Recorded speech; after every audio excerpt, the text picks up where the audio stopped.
name is Tzvi Lebetkin, the Rabbi from another planet. Please like, share, and subscribe, and ring that little bell. Ring the little bell so you're notified when new videos drop. So you may... Well, by the way, if I'm speaking weirdly in this introduction, I've just come back from the dentist. How was it? This part of my lip completely numb.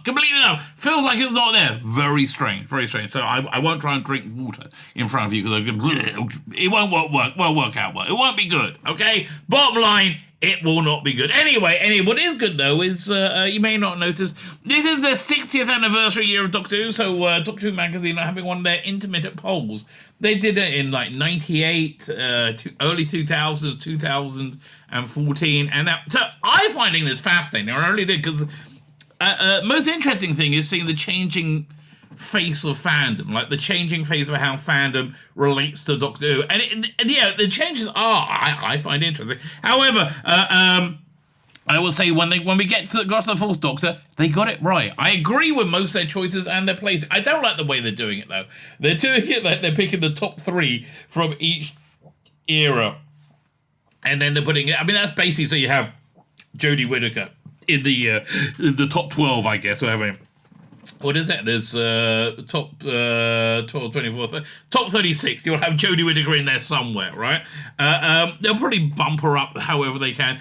I think they should present the data both ways. There's like everybody top to bottom. Let's just do it the normal way, and also your cheating way, so you don't look like like Jodie Whittaker's a complete total failure. But she is. Okay, look, I want to tell you a story. One time, many years ago when I lived in Miami, I bought a pair of trousers, pants as you Americans say, and I needed to take them to be hemmed, but I was a little bit apprehensive at first about taking them because I thought, well, the bag says, the fat person store, the big and tall store, and if I'm carrying that, people will know that I'm fat, right? Then I realised, wait a minute, Tzvi. They probably worked it out already without the help of the bag. Same thing. We know Jodie Whittaker sucked, okay? We all know she basically you're just trying to protect the people who don't want to deal with that reality. I deny that reality. Yes, they do. They deny that reality. They deny it quite viscerally. Anyway, good Doctor Who, though, is Tom Baker. We like a bit of Tom Baker. And as I said, I think these choices are pretty good, right? I agree with most of them. Yeah, in about 10 years, I guess we'll do this again and see how things have changed again. Of course, in 10 years from now, we'll have a complete set of Doctor Who that will be able to remake the missing stories with AI, but of course, shortly after that, the apocalypse will happen, and we'll all be living in shelters, being controlled by our machine overlords. Machine overlords. Can I just say? Can I get this in early? Can we still have Doctor Who, right? Can we still have Doctor Who, even though you are the overlords, okay? I think... I'm just trying to work things out for us lads, okay? That's what I'm trying to do. Fine! With that all said, can you like, share, subscribe? Thank you very much for doing that. I am grateful for you doing that. Look in the video notes. You'll find me on... I stream every day onto...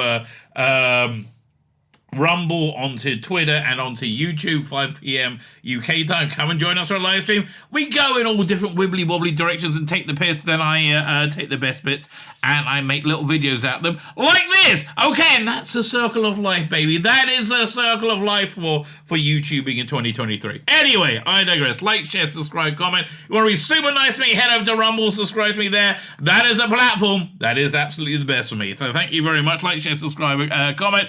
And now, let me hand over to me. I said this from a live stream. What was this? I think Saturday night. Let me hand over to me from a couple of nights ago. I hope I'm not going to get annoyed by this, but I probably will. Let's have a look at this. Doink. Yep.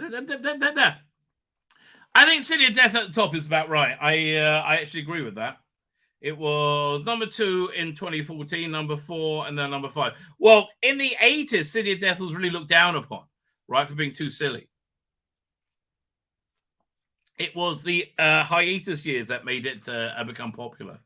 Pyramids, Genesis, Daleks, Pyramids of Mars, Robots of Death, Talons of Wing Chun. I will put Talons at number 2. It's not my personal list, but look, I hear all these things. What's it got? What's it got at the bottom? What is Gate in the middle? Interesting. Pirate Planet in the middle. Interesting. Underworld. Poor Underworld. And Haunted Nyman. Listen, everything has its day, mate. Everything has its day. Meglos isn't bad. What's wrong with Meglos? It's got what's the name is in it? Barbara, the dodecahedron, and what's wrong with the invisible enemy? Holy shit! Creature from the Pit, I understand. Invasion of Time, that's okay. But Revenge of the Cybermen? Mother, really? Just at the bottom 10. Okay, fine. I'm really surprised. Wow. Fine. Oh, Horror Fang Rock. Love. Oh, yeah, what was that? I didn't even see. I love the Horror Fang Rock. Man, that's number 10. Horror of the Fang Rock is brilliant in its lack of pretension, right? It is just so what it is a simple story. It's chilling, told well, acted well, directed well, using the limitations of the BBC very well, right? And it came out fantastic. I love it when people know how to use their limitations to create magic, and they absolutely did that, right? So such a scary one. Tom Baker's performance is sparkling all the way through, right? All the way. Couldn't really say that about State of Decay, but okay, fine. Given the sheer size of it, many people have said the same thing to me. The Fourth Doctor's chart offers the most opportunities for change. There are 41 televised Tom Baker adventures, and excitingly, we have got something that a few people predicted. A new number one. Exciting. For years, Jennifer the Daleks has been the unassailable top. In fact, in 98, it was not only voted top of the Fourth Doctor story, but the number one Doctor Who story of Doctor Who story full stop. Well, this was before the modern era, for a start, and which is like at least how much more is there right now in minutes? Modern Doctor Who, and that's like a Chat GPT would know, wouldn't it? What's longer, modern Doctor Who in minutes screened or classic Doctor Who? That's an interesting question. It's going to take it over sooner or later, isn't it? Anyway, fine. However, there's a new chart topper, and because it has no call to be here, the art license fact it is there.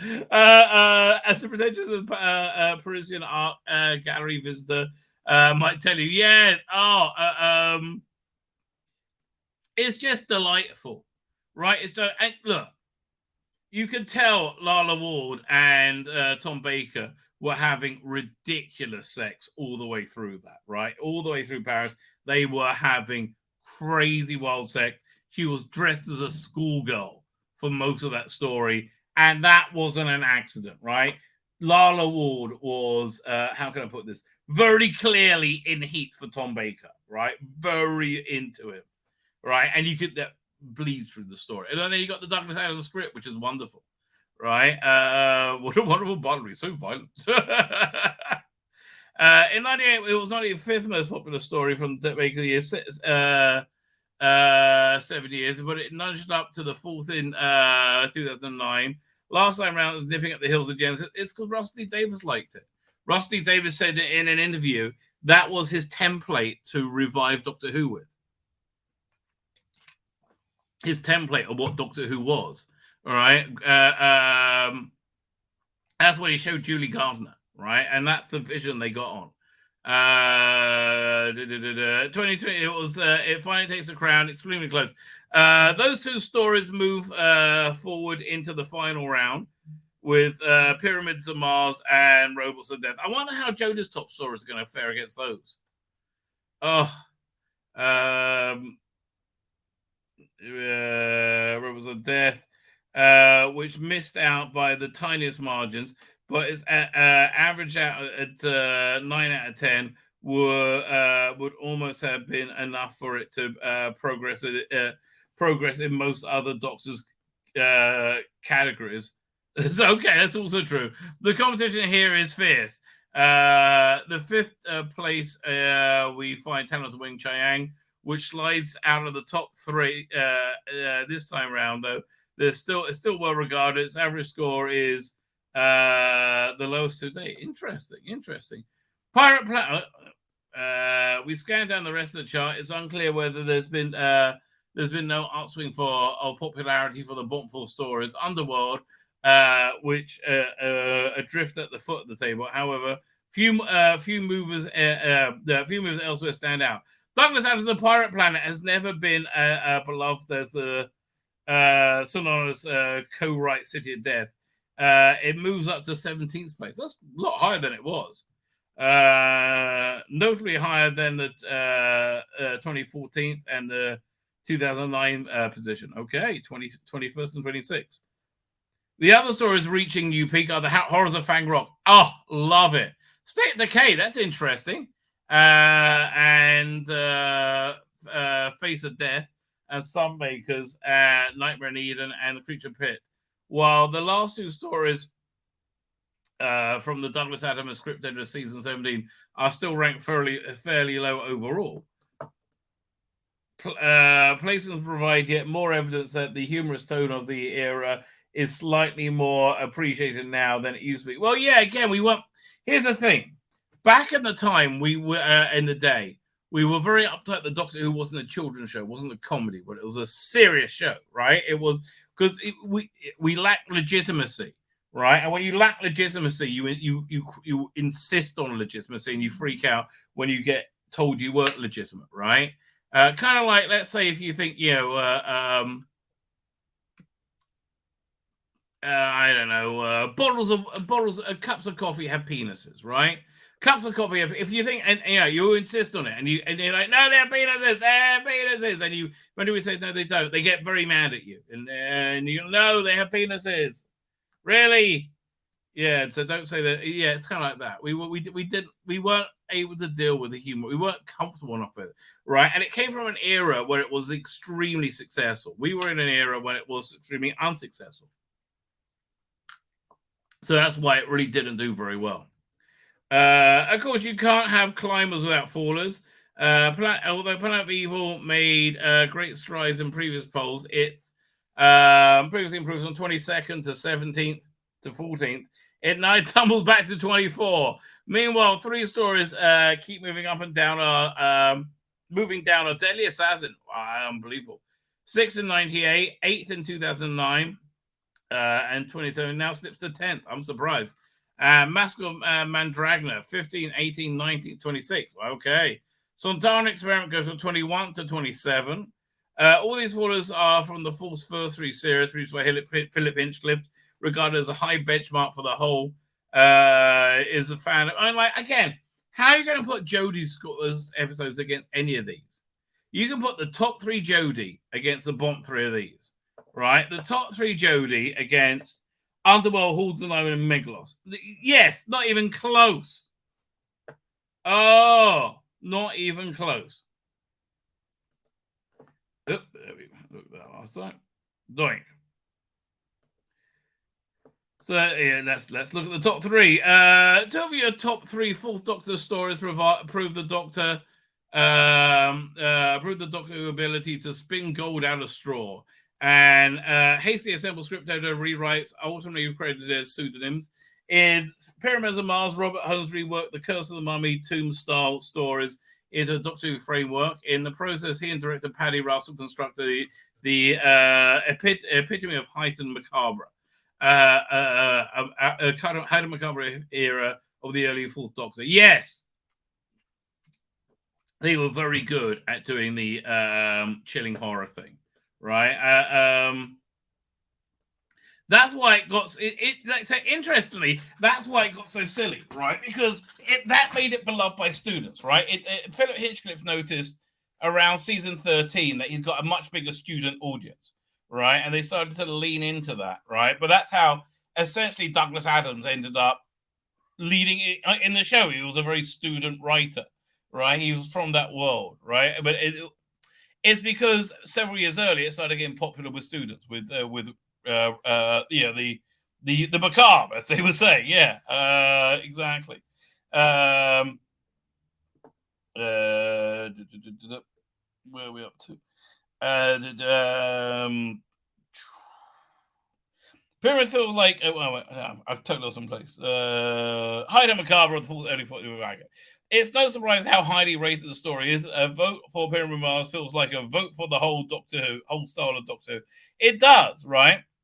Genesis of the Daleks is a pivotal serial that's only becoming more so in retrospect. It can be viewed as the first shot fired in the Time War, a crucial part in the series' mythology since 2005. We all kind of thought that at the time, right? Isn't this an act of war, right? But I think we're all too swept up in it. But yeah, absolutely. No, I do hear that. It's I think it's more important than this, right? Because it's Terry Nathan Schlock, somewhat rewritten by Robert Holmes, and coming out with you. That's why I'm so not interested in that table read. Do they have a trailer of that out yet? Right, I am so not interested in that table read of Genesis of the Daleks. Oh, here we go.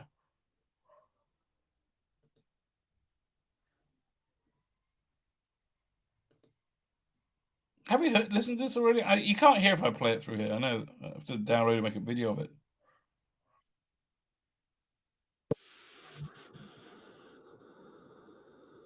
I'll get this. But I'm just so not interested in this. I'm certainly not interested in playing 1368 on it, which it's actually just kind of cheap, but it's only a couple of discs. And I think the Robert Holmes rewriting Terry Nation is very important, right? I think that's very pivotal for the era, right? I really do. It's somewhat like Barry Letts being the shadowing John Nathan Turner in his first year, right? It gave you this continuity, right? Continuity and growth into something new, which I think both this era and certainly the first few years of John Nathan Turner's reign. Honestly, John Nathan Turner should really have left with Peter Davison, in my opinion. I think he would have been much happier, right? He would have been much more successful. He would have had a much better life. Yeah, like if only what's his name? What's the name? Michael Gray. If only Michael Gray could have moved him over to light entertainment or variety shows. Oh, he would have been so good at that. The Daleks Creative Terror Nation took the opportunity to solidify and expand their back. I mean, rewrite it from the kiddie version they did in the comic book, right? As a result, it tells us burnt into our collective memories, right? I feel like I should make a video of it. Oh. Hang on, I'll do it quickly. Unless someone say, is it on Twitter? If it's on Twitter, and it really should be. I mean, Big Finish, what is wrong with you? Big Finish.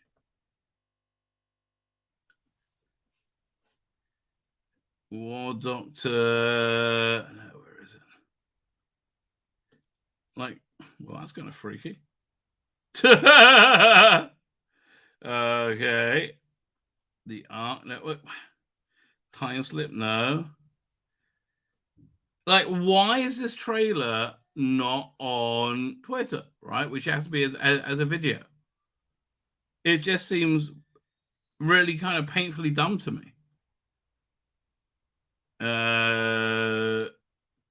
You got old trailers up there. I don't know. Very sorry. Fine. So I have to convert it to a video. I'll keep reading this while it's on. Anyway, here. Again, we keep talking about it. We really should look at it. Okay, so I just delete everything there. Here we get the audio. Did I download it? Yeah. Okay, the cover. What about desktop?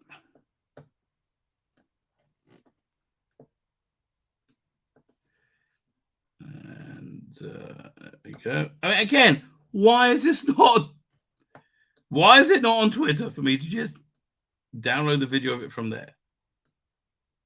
Just annoying me. Hang on. Okay, I'll just fill out this. Okay, fine. We're nearly there. I'm just going to do this and that. Okay. Export. Genesis. Oh, Carol. Table read. I mean, like, at least make it into bloody full cut. I guess it's cheaper that way. But at least we get to see what it's like pre, Robert Holmes, which is, I get from Revenge of the Cybermen. It was just like a Kit Pedler story. And then you put Robert Holmes in it, and he gets awesome. Here we go. Let's listen to the trailer.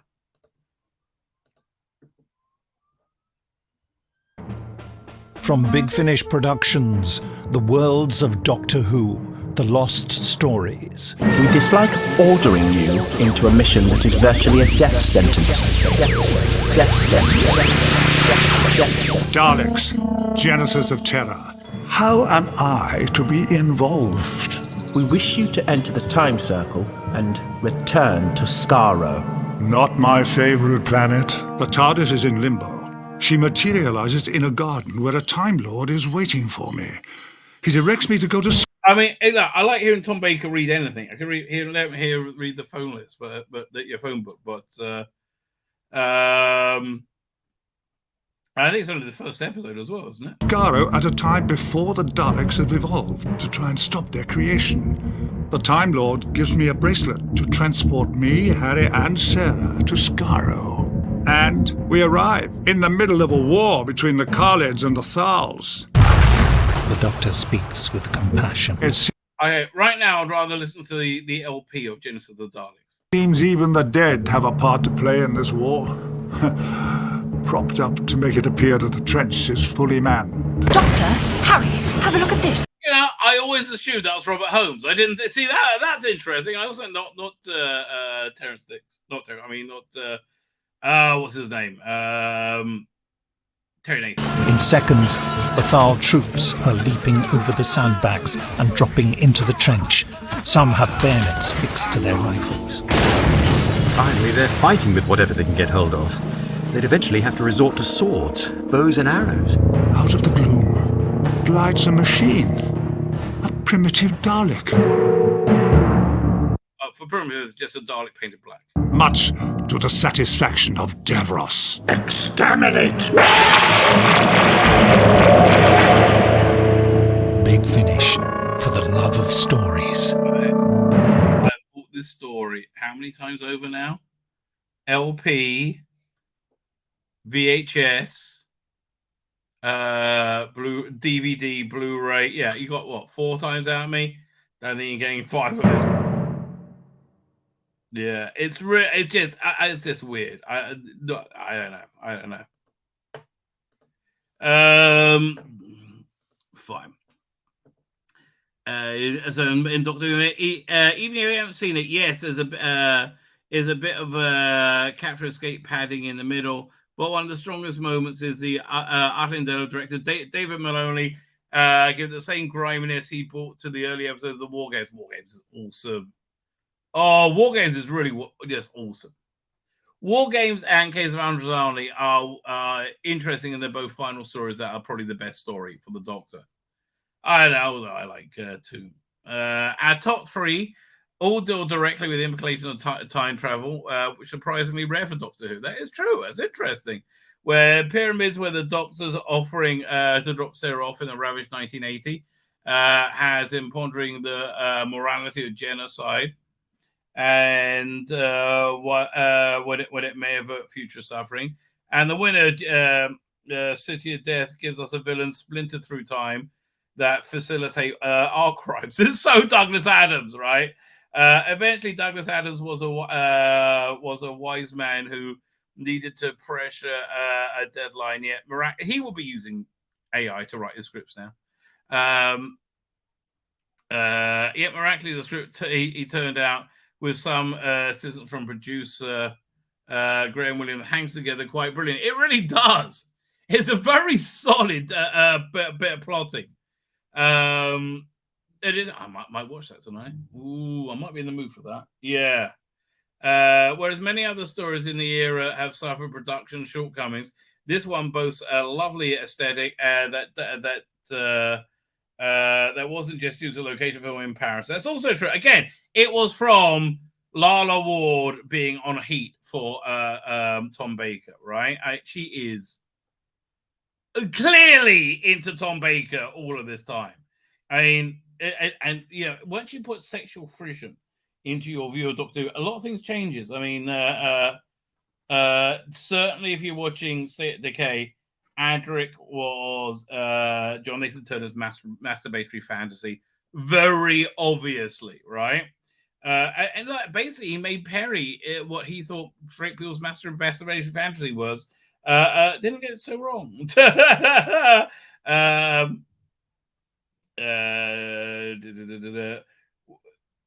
Whereas many years or so from the production shortcomings, they both love the aesthetic. For much of the story, actually another storyline is Keeper of Tralkin. That is just beautifully designed. That really is a wonderfully holds together production design. For much of the story, the Doctor and Romana are separated, and the Doctor's collaboration with the slightly dim human assistant in the pool of Private Detective Duggan. Goodbye, Duggan gives a glimpse of a gender flip version of what the version of the series. It's witty, clever, romantic, audacious, and being such an unlikely success makes it all the sweeter. I agree with you. That's actually a very good point. Eddie Robson, I agree with you completely. Let's see what he thought about the bottom three. Among the rows of iconic characters and locations in the new Doctor Who mobile game Lost in Time include, surprisingly, Tala and the Mayan ship from Underworld. Really? The serial notorious for its attempts to do virtual sets. It wasn't that bad a couple of decades before the technology existed. I think...